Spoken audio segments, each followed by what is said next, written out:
Gini, kalau kamu lagi menghadapi sesuatu yang kamu pengenin, bacalah surat Fatihah di hadapan sesuatu tersebut. Gitu ya. Kita misalnya, kalau ibu-ibu nih apa ya biasanya ya? Lagi ngeliatin ada rumah bagus, pas lagi ngeliat Fatihah gitu. Ibu-ibu belanja masuk ke mall, ngeliatin ini nolnya berapa biji sini, ada tas bagus, diliatin, oh 300.000 murah, pas diperhatiin lagi 3 juta. Wah, nggak kebeli nih sekarang. Fatihah. Masya Allah. Ibu-ibu sedikit sekalian saya muliakan, saya pernah dengar satu kajian seorang ustazah muda, jauh lebih muda daripada saya. Dia cerita, dia bilang, saya itu pertama kali Ustazah Halimah datang ke Jakarta, dia bilang, itu dia masih SMP, muda banget kan? Muda banget kan? Jadi saya ngerasa betapa sangat tuanya saya ketika dengar cerita itu. Dan cerita itu di majelis, dia bilang, saya tiap kali ngelihatnya, ya Allah, kepengen gitu, kepengen bisa jadi seperti itu gitu ceritanya. Kepengen punya ilmu yang kemudian bermanfaat dan bisa mengajarkannya, menyampaikannya kepada orang lain. Bukan secara pribadi kepengen jadi saya, bukan gitu ya, tapi ingin melaksanakan apa yang saya laksanakan. Profesi sama kayak kita ngelihat ada yang jadi dokter, kita kepengen kayak gitu ya.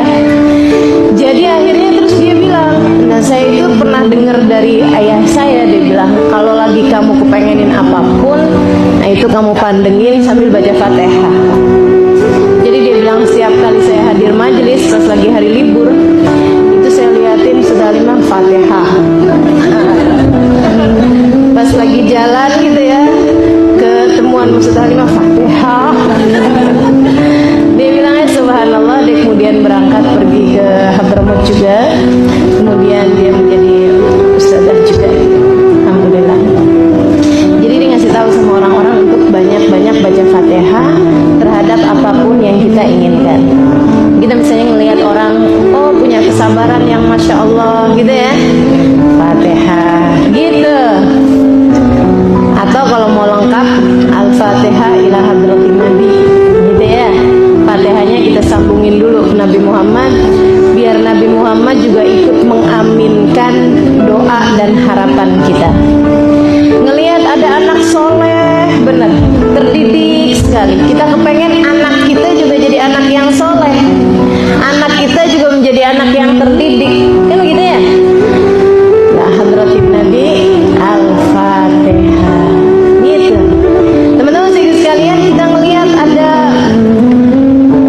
orang yang misalnya punya suami yang sangat soleh sekali, baik sekali suaminya kepada istrinya, dan dia juga baik sekali, hubungannya manis dalam rumah tangganya. Daripada dinyinyirin sementara kamu belum menikah gitu ya, lebih baik di Fatihain. Enak nih kan, daripada tuh palingan kelihatannya doang dari luar tuh kayak gitu. Kayaknya kalau di rumahnya mah belum tentu. Palingan ini kalau di luar baiti jannati, kalau di dalam baiti nari. Nyinyir sekali ya. Teman-teman sedikit sekalian saya muliakan, daripada begitu mendingan ya Allah karuniakan saya pula pasangan yang soleh, yang bisa bawa kebaikan bagi saya, yang sikapnya lemah lembut pada saya, dan mudahkan saya juga untuk bisa menjadi yang solehah baginya. Al-Fatihah itu. Jadi apa-apaan di Fatihain aja gitu ya. Jadi teman-teman sekalian saya muliakan, apapun Fatihain aja. Insyaallah mudah-mudahan Allah karuniakan kepada kita segala kebaikan. Dengar diceritakan tentang surga dengan segala kenikmatan-kenikmatannya. Ya Allah, aku pengen menjadi salah satu ahlinya, salah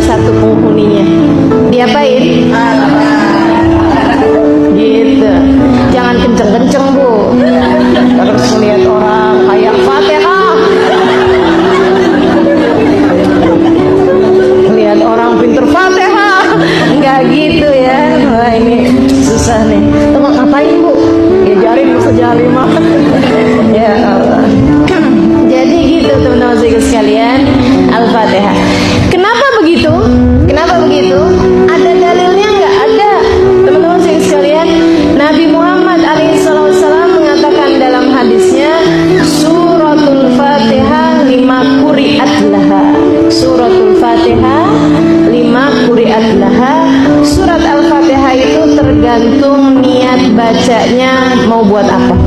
Surat Al-Fatihah itu tergantung niat bacanya mau buat apa. Jadi kalau kita bacanya mau buat sesuatu hal, insya Allah Allah berikan sesuai dengan niatannya tersebut. Jadi kalau kita baca memang dengan niatan-niatan agar hajat-hajat kita dijabah, insya Allah mudah-mudahan surat Al-Fatihah menjadi salah satu penguat, salah satu pembuka hajat-hajat kita tersebut dijabah oleh Allah Subhanahu